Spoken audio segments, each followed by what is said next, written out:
Olá, meu nome é Eric Rodrigues, eu sou professor de História da Escola Municipal Emílio Carlos, que faz parte da rede da Prefeitura Municipal do Rio de Janeiro.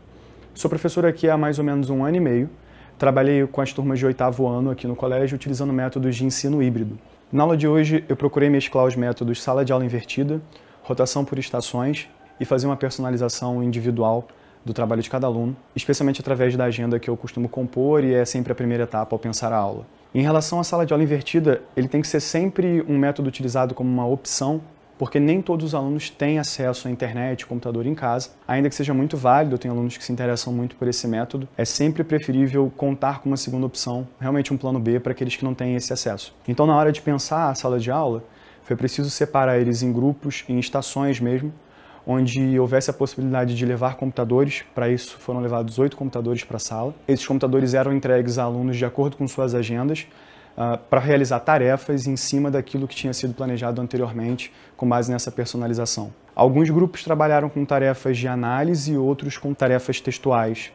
Por exemplo, houve uma aluna que já estava bem mais desenvolvida, já estava avançando na aula 7, que era a aula do dia, referente a Primeiro Reinado e a Independência do Brasil.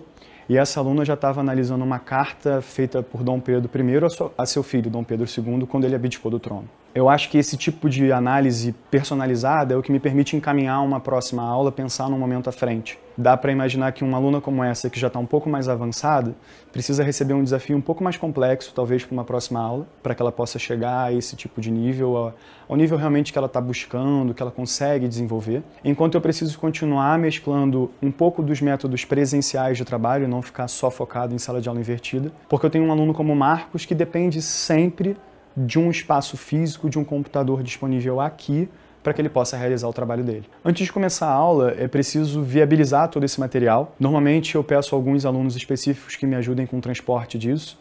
A diretora mantém o material que a gente utiliza de computadores e cabos num armário na sala dela. A gente teve lá para retirar 8 computadores, são 8 netbooks, que ficam disponíveis exatamente para trabalhar com ensino híbrido.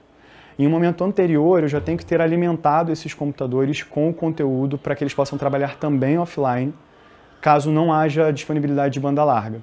E a partir disso que a gente pode carregar esses materiais para a sala e dar início à organização do espaço.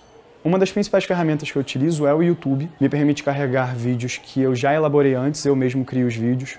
Utilizo um aplicativo para Android chamado de Explain Everything, que me permite criar aulas dinâmicas, utilizando imagens, mapas, até vídeos dentro do próprio vídeo. Uma vez que eu carrego isso para o YouTube, o aluno que trabalha por sala de aula invertida acessa no YouTube e consegue realizar todas as tarefas em casa.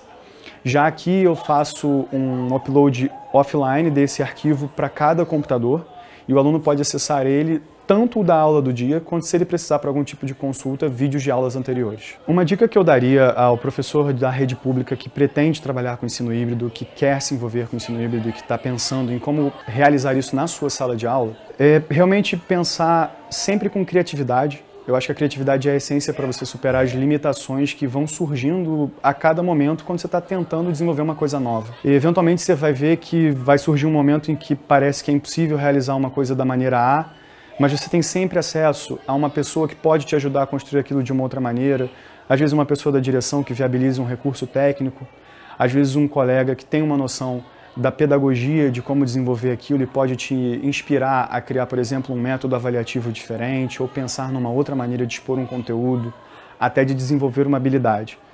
Se você conseguir aliar a persistência à criatividade, persistência porque inevitavelmente a gente se frustra quando lida com algum tipo de dilema, parece que vai ser inviável, mas é sempre possível encontrar uma maneira alternativa e acho que a criatividade é a grande aliada nesse processo.